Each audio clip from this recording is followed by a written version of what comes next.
Assalamualaikum Football United, ringan amatiran ala gue. Sore hari habis kerja gue mau ngobrol ringan aja. Soal apa?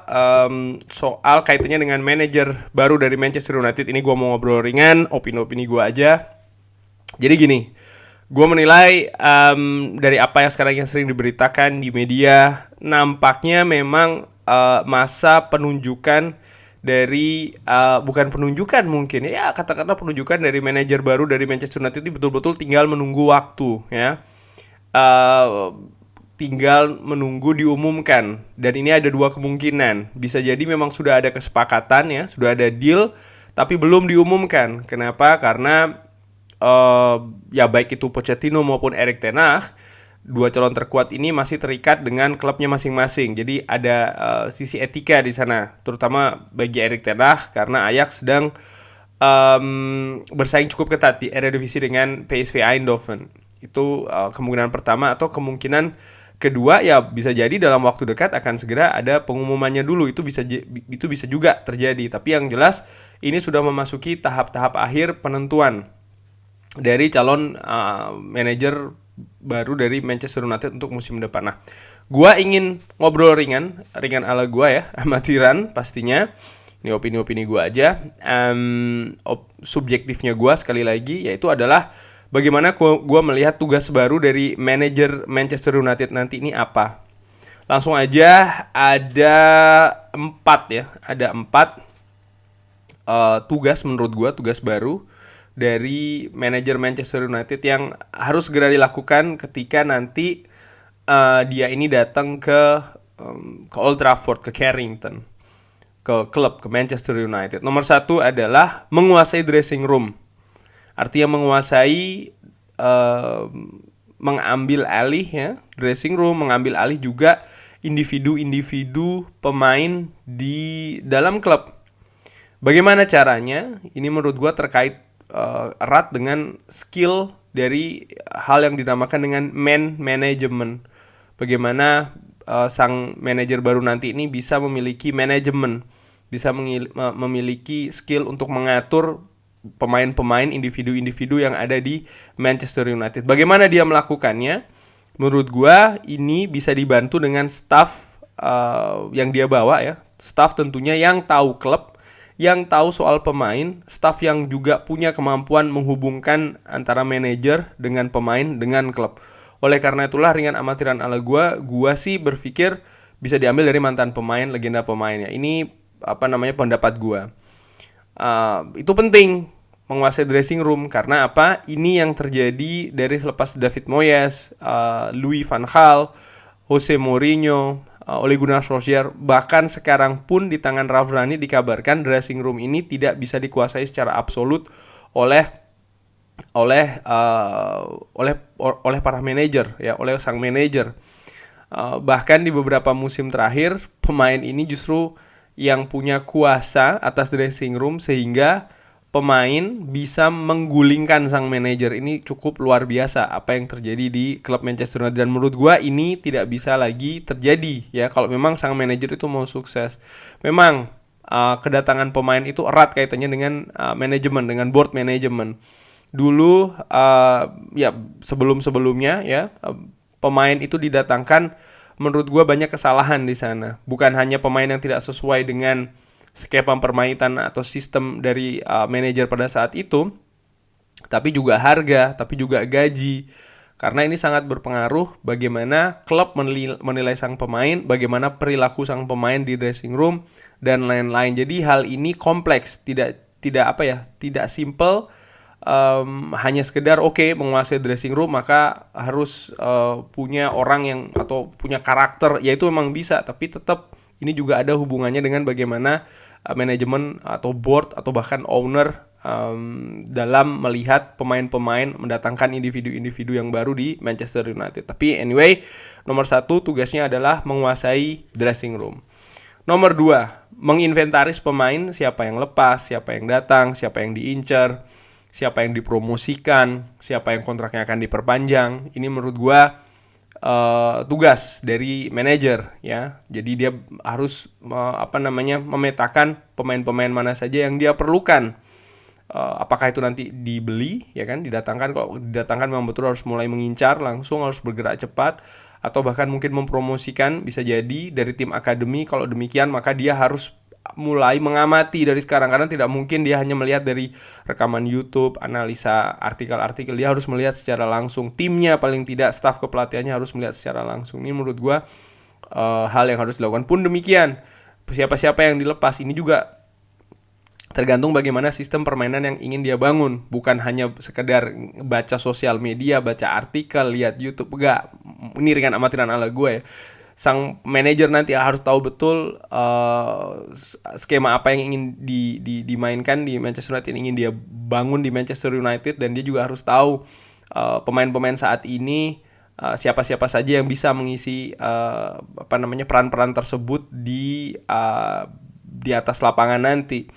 Dan bagaimana pemain ini bisa mengisi, kalau menurut gue bukan hanya dari sisi taktik, tapi juga non-taktikal. Harus dilihat juga bagaimana sikap, attitude pemain, dan lain-lain. Karena menurut gue ini juga pengaruh bagaimana nanti taktik, strategi itu bisa dilakukan di atas lapangan ya. Bagaimana pemain ini bisa mengimplementasikan apa yang dimau oleh sang manajer. Jadi menurut gue ini cukup penting.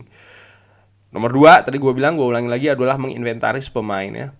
Nomor 3, yaitu, nah ini baru nih, membangun sistem permainan sesuai dengan filosofi Manchester United. Apa itu filosofi Manchester United? Menurut gue filosofinya cuma satu, yaitu apa? Menang. Itu menurut gue sih, dengan amatiran dari, ini pengalaman gue ya, dari gue menyaksikan tahun 95 sampai dengan saat ini. Manchester United itu bukan tim yang bermain cantik setiap musim ya kan. Enggak, dia ciri khas, atau setiap pertandingan, ciri khasnya tidak seperti itu. Main cantik dan lain-lain. Dari dulu yang gue tahu, Manchester United itu lebih bermain cerdik ya, nggak selalu cantik ya, contohnya bukan seperti tiki taka atau bermainan yang umpan pendek merapat enggak, tapi lebih ke permainan yang berujung dengan kemenangan, permainan dengan karakter. Dan ini menurut gue membedakan Manchester United dengan tim-tim lainnya. Makanya dulu sangat terkenal Manchester United, hampir selalu melakukannya sampai sekarang menjadi ciri khas, yaitu adalah berhasil comeback. Bahkan comebacknya tuh di menit-menit terakhir. Karena apa? Mereka punya karakter, pemain-pemain ini punya karakter. Mungkin skill individunya tidak sebagus pemain-pemain yang lain ya, klub-klub lain maksud gue, tapi mereka punya karakter. Dan ini yang harus dibangun oleh sang manajer. Bagaimana dengan cara kemenangannya? Apakah main high press, main direct, kombinasi skill individu?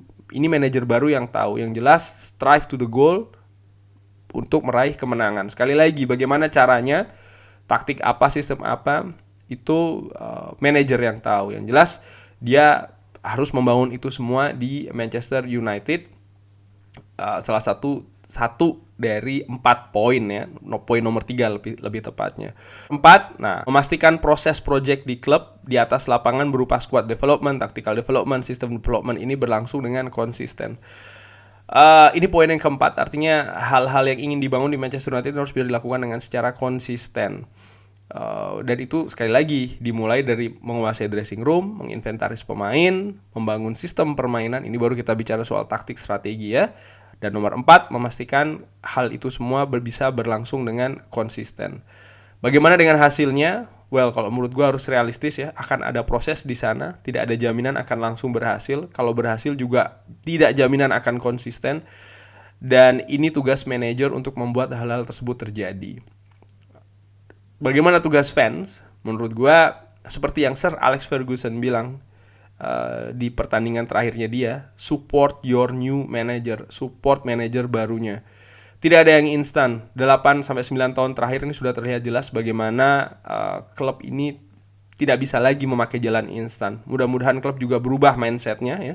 Yang terpenting, fans juga demikian. Semoga berubah mindsetnya. Dengan cara apa? Belajar. Dan menurut gue ini penting ya. Paling tidak belajar dari apa yang terjadi sebelumnya di klub. Tidak bisa lagi kita hanya mengharapkan sesuatu yang instan, jangka pendek sekali.